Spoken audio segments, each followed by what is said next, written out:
I've sold this house to my parents. Let's get a divorce. I don't need you anymore. Phil pointed at me, urging me to leave the house quickly. After that, he continued to throw insulting words at me. My in-laws joined in, laughing along.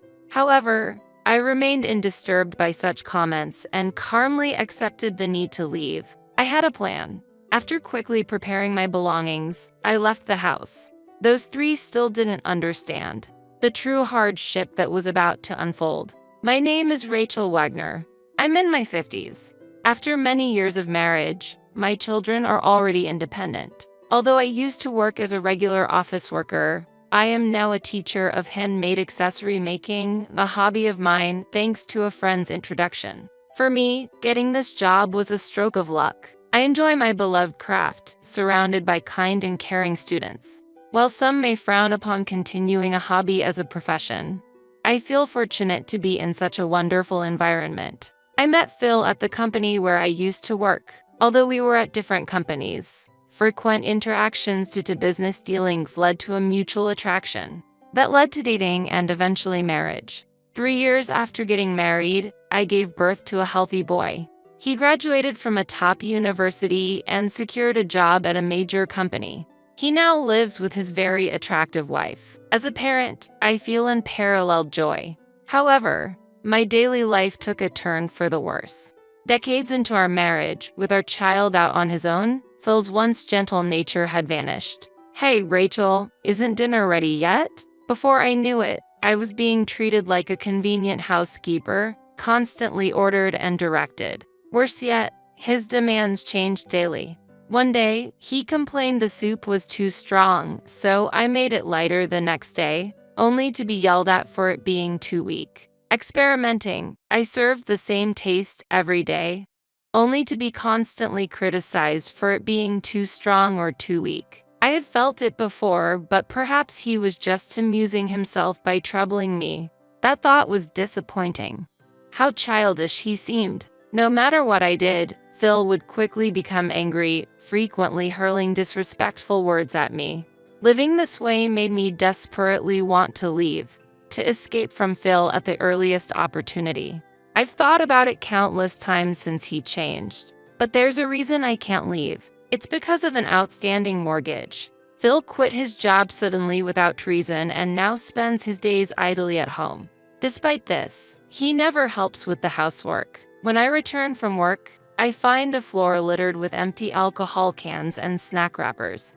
As a result, we're getting by on my earnings. In truth, we had just recently rebuilt our house. I provided all the funds for it. I keep the household account book, monitoring our financial situation. I've been diligently saving up, gathering funds for the house construction. I can't just leave the house I worked so hard to build. If I leave, it becomes Phil's. On top of the mortgage, there's another important reason. This house is a place filled with my hopes and dreams. The exterior, interior, and facilities were all designed according to my wishes.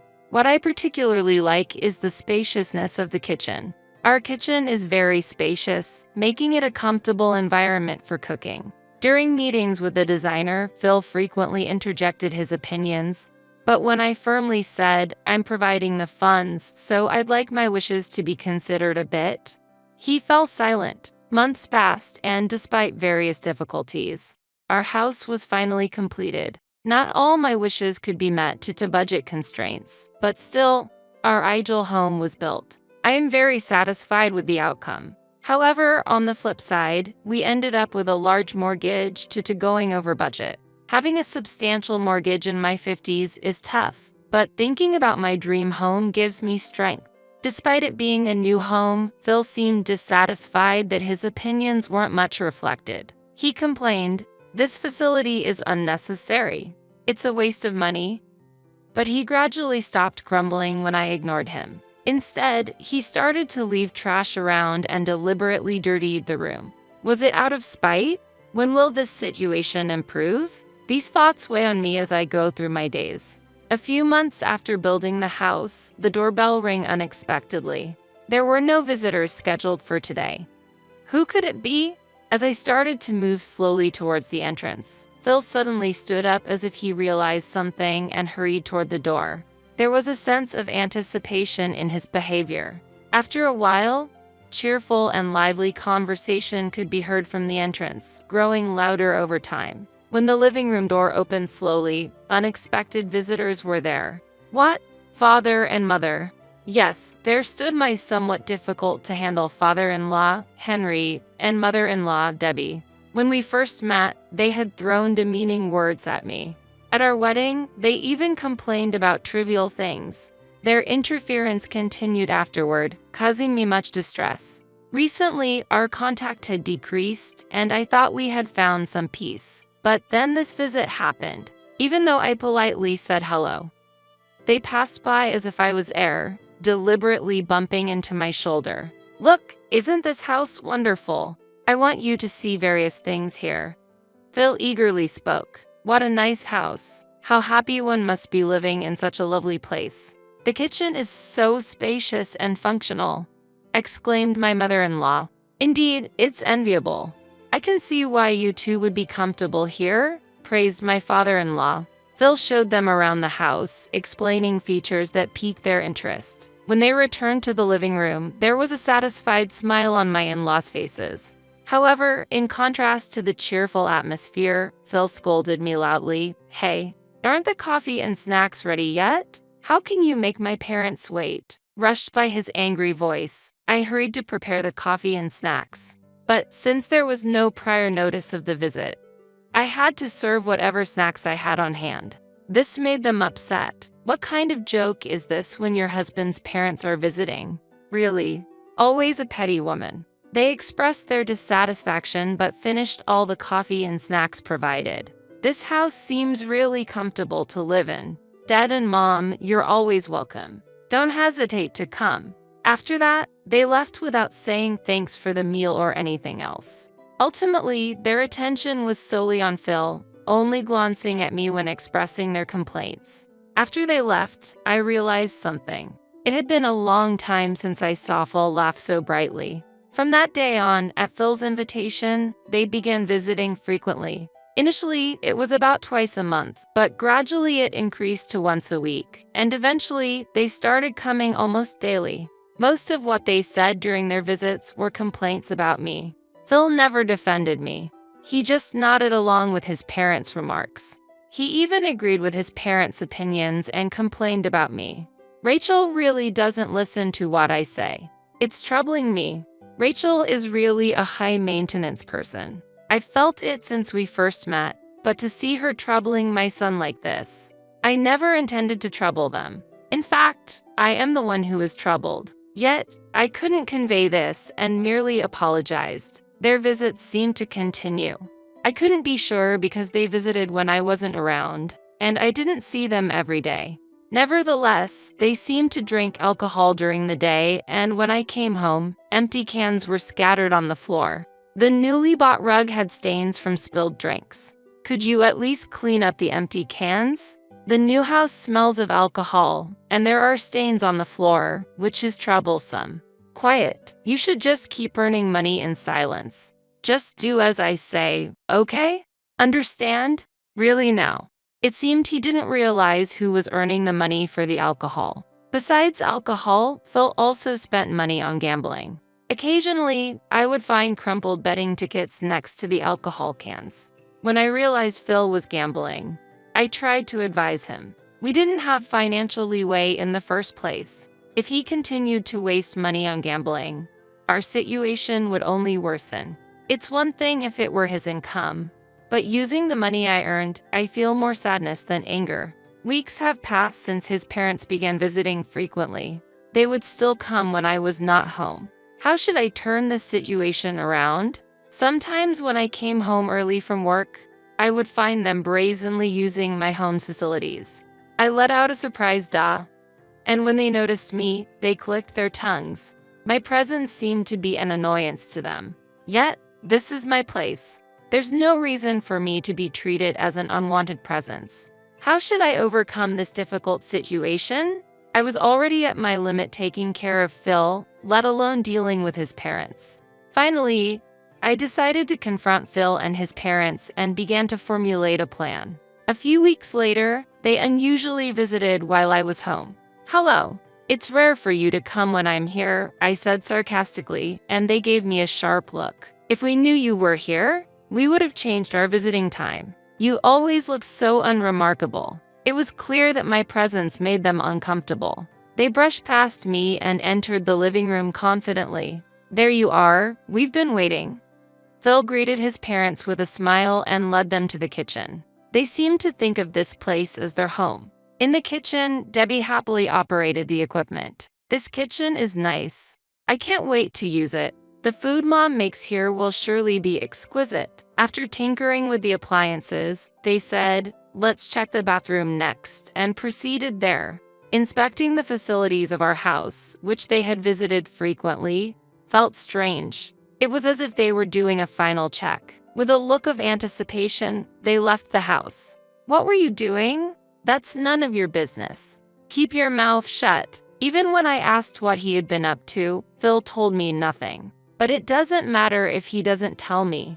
The reason is that I was fully aware of what Phil and his parents were planning. Phil tried to keep his plan from me, but his attempts were so comical that I couldn't help but smirk when he wasn't looking. 1 week later, when I returned from work, a large truck was parked in front of our house. It had "Moving Center" written on its side. When I made eye contact with Phil standing next to the truck, he completely ignored me and went inside the house with the movers.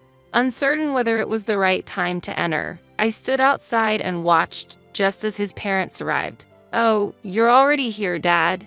Quick, let's go inside." After a brief glance at me, my in-laws, treating me as if I were invisible, entered the house without exchanging any words with me. Minutes passed, and the movers left. The three of them watched the truck leave with satisfaction. Once the truck was out of sight, they turned their attention to me. "Oh, Rachel, you're back? We didn't notice at all." "Really?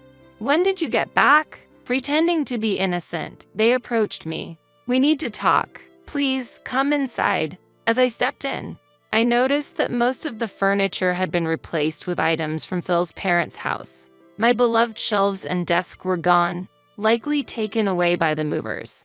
Sitting on the newly replaced sofa, the three of them stared at me with an eerie smile. "We have an important discussion to make. You have no right to oppose now, so just listen quietly." An important talk. When I questioned back, Phil, with a sneering tone, said, "I've sold this house to my parents. Let's get a divorce. I don't need you anymore." As soon as he finished his sentence, his parents chimed in, "Exactly right. So, from today, you are a stranger to us. Strangers should leave promptly." Debbie's words were followed by Phil and Henry's laughter. "Did you hear that? You're a stranger, so get out." "Mom, that's really funny." "Yes, she's a stranger now, so she should leave quickly. This house is no longer yours." While saying this, Phil handed me the already filled-out divorce papers. However, I wasn't fazed at all. I had anticipated all of this. "Understood. Then let's proceed with the divorce. I'll sign the divorce papers now." I signed quickly, placed my wedding ring on the table, stood up, and declared, "I will move out now." My calm demeanor seemed to dumbfound the remaining three. There's a solid reason why I could remain so composed. I had installed surveillance cameras all around the house. When his parents started visiting frequently and kept talking about living here, I grew suspicious. Their increasing visits and specific timings raised my doubts, making me suspect a conspiracy with Phil, which led me to install the cameras. At first, I hesitated. Is it permissible to monitor one's family like this?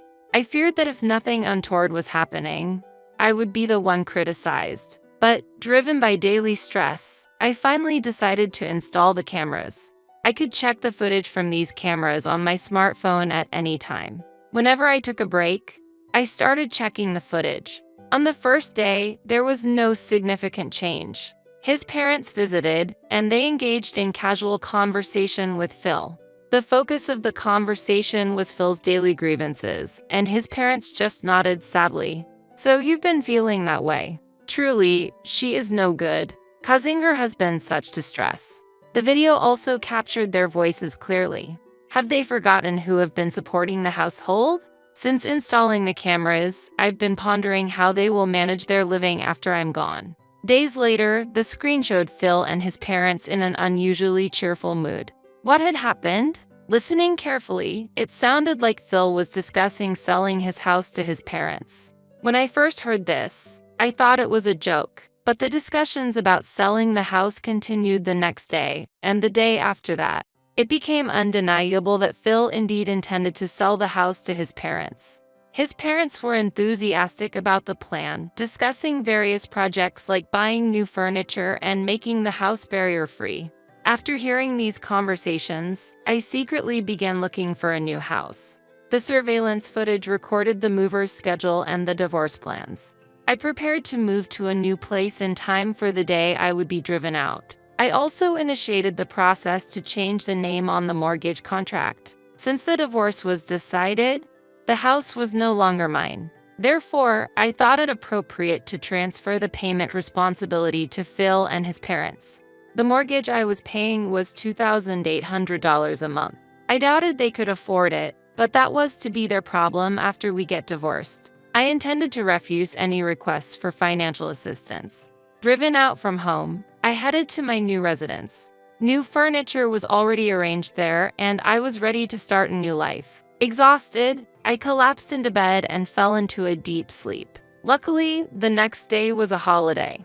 Relieved to have started a new life away from Phil, I slept longer than usual and woke up past noon. I couldn't recall the last time I slept so soundly since getting married. I was hungry but still felt sleepy. Just as I considered sleeping a bit more, the doorbell rang.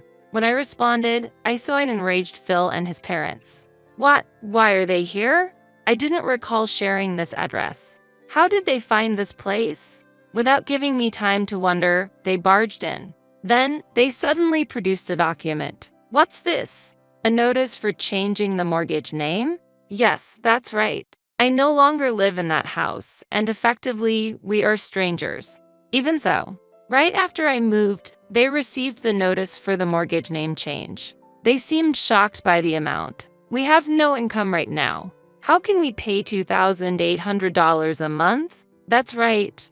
Our pension isn't that much. They pleaded as if it was all my fault. Beside them, Phil nodded as if agreeing.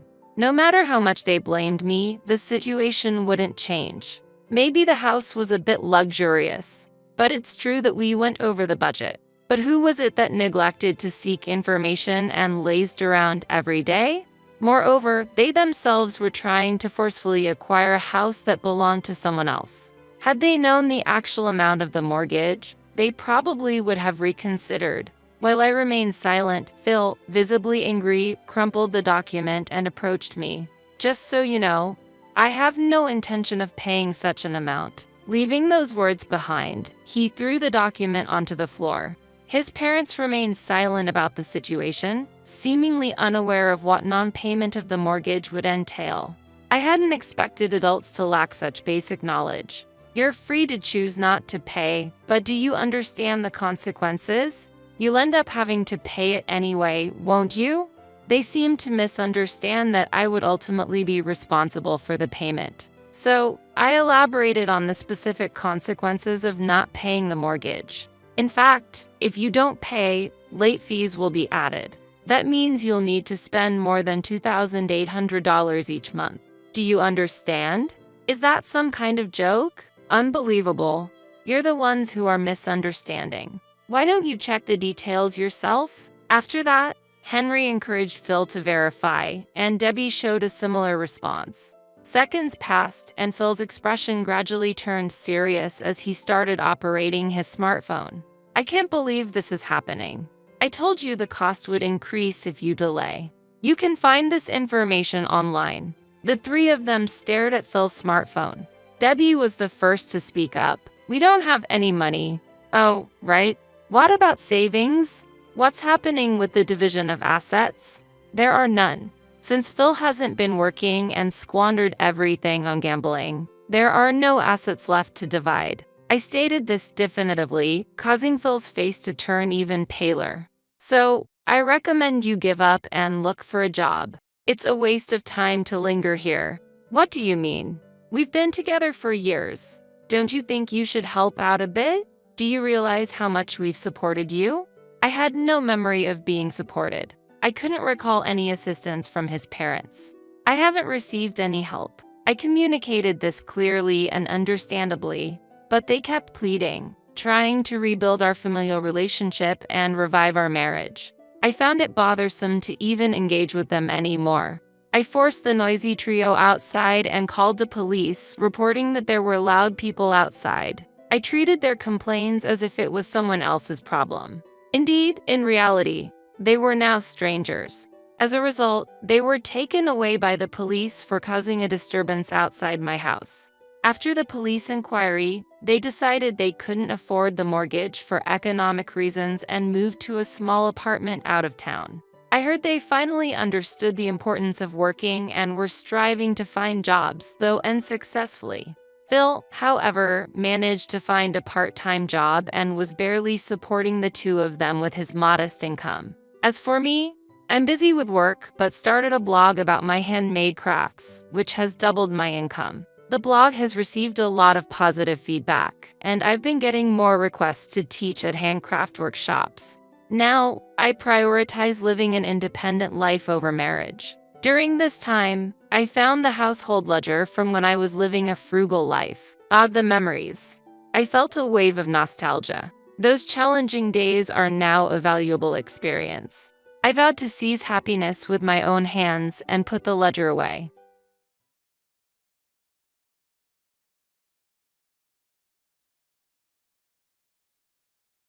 I'm a little shocked that you would criticize my mother-in-law. If you're not working, why don't you get out of here? My sister-in-law and mother-in-law, who did not know that I was taking over my mother-in-law's debt, threw these words at me without the slightest sense of gratitude. Yes, I understand. But it's up to you guys from now on. The day I packed my bags, they realized a fact I had been hiding and put their heads together. My name is Emma. I am 32 years old, a busy career woman working in an office in the city. When I was a student, I spent most of my time in the corner of the library, absorbed in my books. After I got a job, I was buried under a mountain of work and forgot to take time for myself.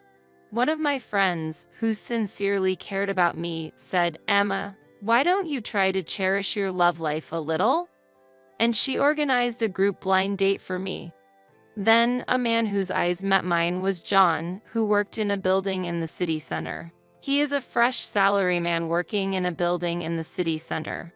And to my surprise, he seemed to be a little interested in me. I was nervous about the feeling of dating after a long time, but supported by his kind words, we gradually opened our hearts to each other. Then he made a gentle confession to me, and our love accelerated. Only 1 year later, we decided to get married. It was like a dream come true that I, who had been so absorbed in my work, could stand at such a wonderful turning point in my life. My friend who organized the group blind date was also surprised at our sudden development. She said, "Oh, really? You're getting married?" I said, "Yeah, it's amazing, isn't it? But it's great. I'm so glad I organized that group blind date. Thank you. I really appreciate it. I'm looking forward to the wedding. I'm looking forward to it." Thus, I was to open the door to a new life. First, we reported to each other's families. Seeing me so happy, my parents welcomed him warmly. "Emma, you haven't told me about your boyfriend for a long time, so I was a little worried that maybe you wouldn't get married. John, please take care of her from now on." When I heard these words, I felt as if I realized for the first time what my parents really thought of me. I realized that parents think a lot of things without saying them. My family had been basically free to do whatever I wanted, so there was no pressure to get married. But it seems that in my parents' mind, there was a wish to see their daughter happily married someday. Knowing such a parent's wish made my heart warm a little.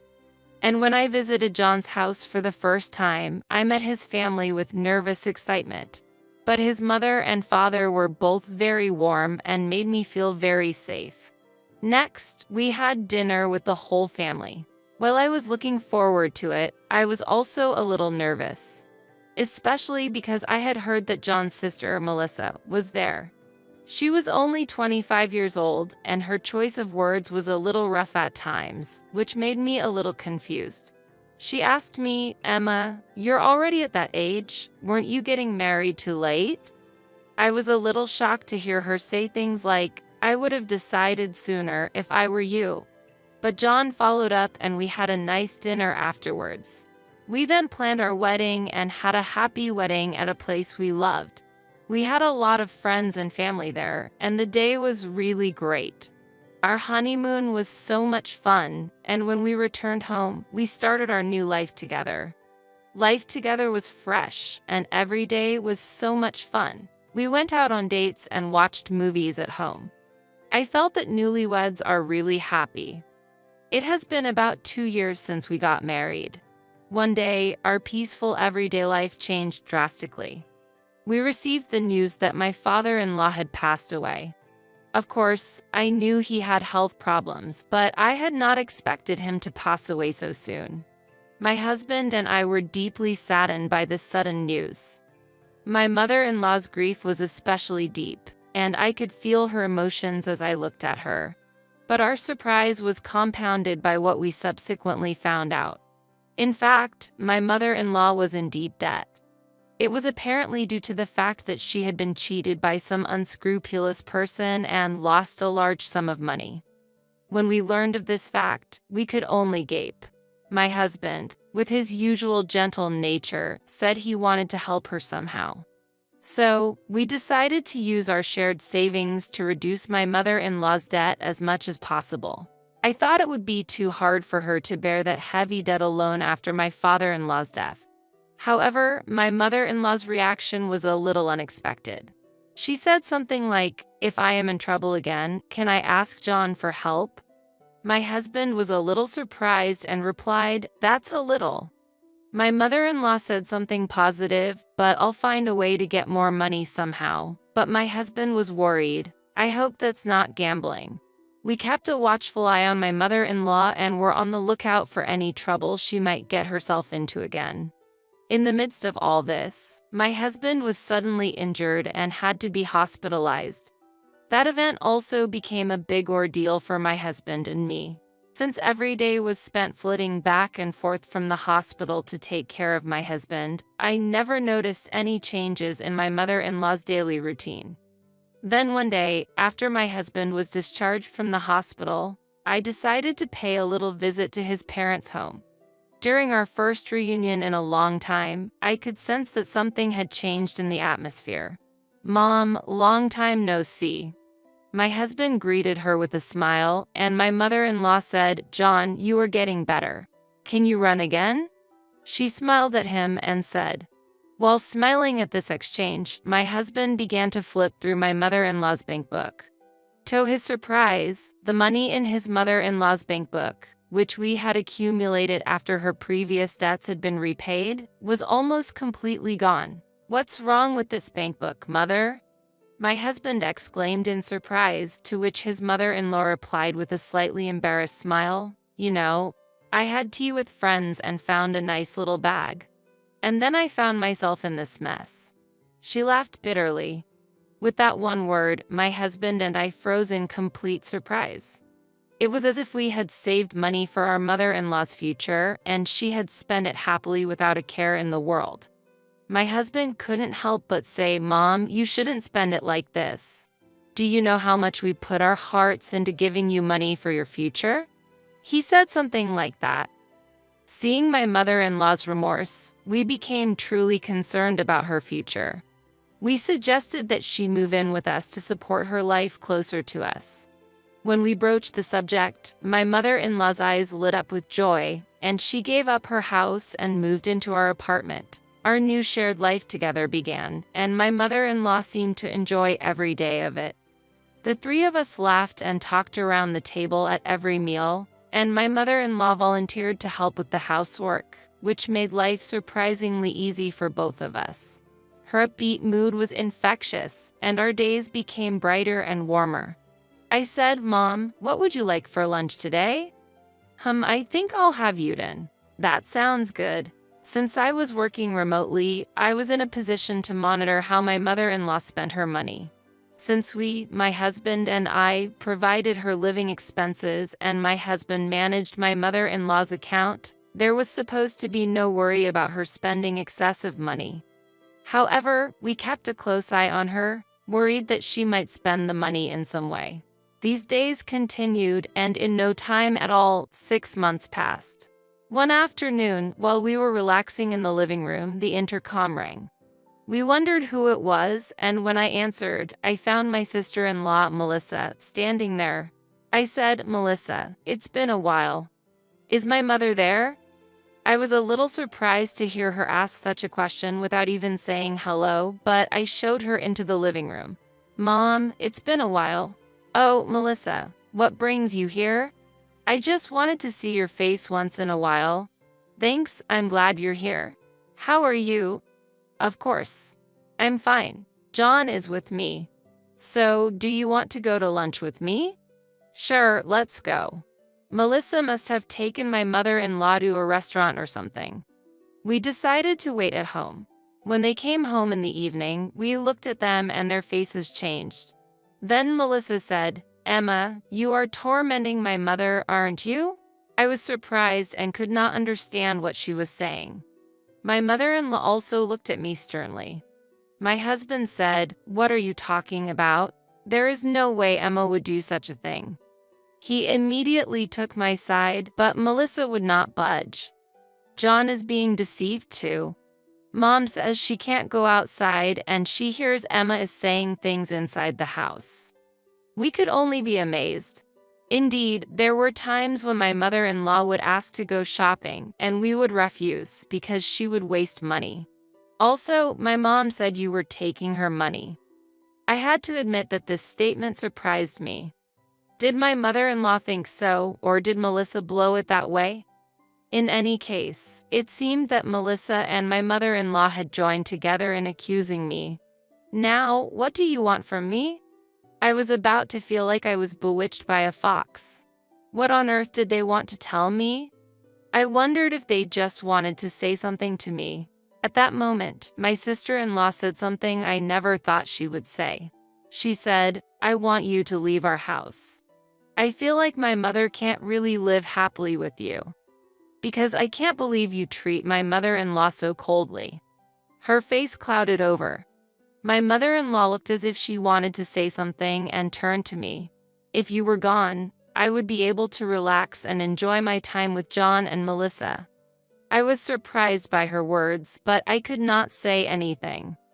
In fact, they did not know that I had previously paid off her debts for my mother-in-law by cutting into my savings. Looking back, I probably should have made it clear to them at the time that I had not taken it out as our marital savings, but as my own. When I looked at my husband's face, he looked very angry. His hands were clenched and his body was shaking a little. Melissa said, "My mother and I are going to live here together from now on. So, I want you to leave," my sister-in-law said again. Taking a deep breath for a moment, I answered my sister-in-law, "I understand, but I won't get involved in what happens next." After that exchange, my husband and I decided to leave the house. And on the day we moved out, they were surprised to discover one truth. "Looks like you've made arrangements to move out right away after all." "Yes, I have something to tell Melissa." "Yes, what is it?" My husband chuckled and said, "Actually, I'm getting older and I was thinking that I should put the house in Melissa's name." My sister-in-law's eyes sparkled and she said, "Really? It's going to be my house?" she said excitedly. My husband quietly produced the documents for the change of name and said, "As long as you sign here, that's all right." My sister-in-law happily said, "I can't believe I have my own apartment," and signed it. My husband and I looked at each other stealthily and exchanged smiles at the success of our plan. "Well, it's time to start getting ready to leave." "What, John? Are you really leaving?" "Yes, I've decided to leave too." "Oh, even John is leaving? Do you really have to leave with Emma?" "If I'm not with Emma, I don't feel comfortable either." It's normal for married couples to be together. I knew you would say that, but then what are we going to do about future house expenses and stuff? That's something you'll have to devise and pay for on your own. Wait a minute. I quit my job because I believed you would support me, okay? My husband and I could not hide our surprise at my sister-in-law's sudden statement. If you keep this up, you're going to get me and our mother into a lot of trouble. That's fine if you can devise a way to live on your own. You have our mother's pension, and if you save a little, you can manage. Yes, and if you add my pension to that, we can manage. Since you're going to live here, we need to be creative about it. My sister-in-law looked a little satisfied with my mother-in-law's kind words. Indeed. It's my new home. If I save a little money, I should be able to get by. However, my husband and I laughed inwardly at my sister-in-law saying such a thing, not knowing that the property was a rental. About that time, the movers arrived. We welcomed them and began to move more and more stuff out. My sister-in-law and mother-in-law rolled their eyes at the sight. What are you doing?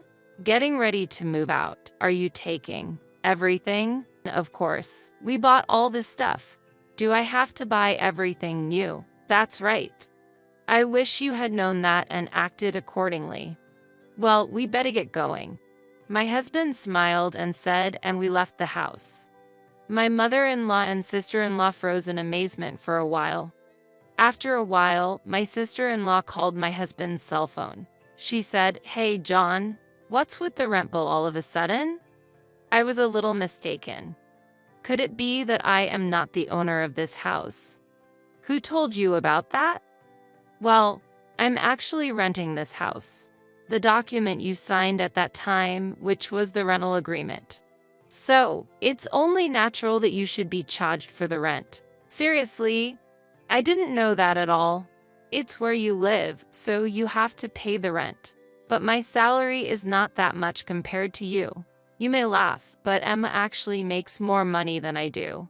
Oh, no. It's true. She is working hard at a remote company that pays pretty well. That's why we were able to live so comfortably in that apartment. My sister-in-law was so surprised that she was speechless for a while. Next, I heard my mother-in-law's worried voice. "We're so sorry," she said. "I'm really sorry. Could you please reconsider and come back?" My husband responded gently but firmly. "Thank you, Mother. But it's hard for me to go back because of your attitude toward Emma. She is the most important to me. Please take care of the rest. You will take care of it." After that exchange, I heard various rumors. My sister-in-law and mother-in-law had apparently been forced to look for an apartment after getting tripped up on rent payments.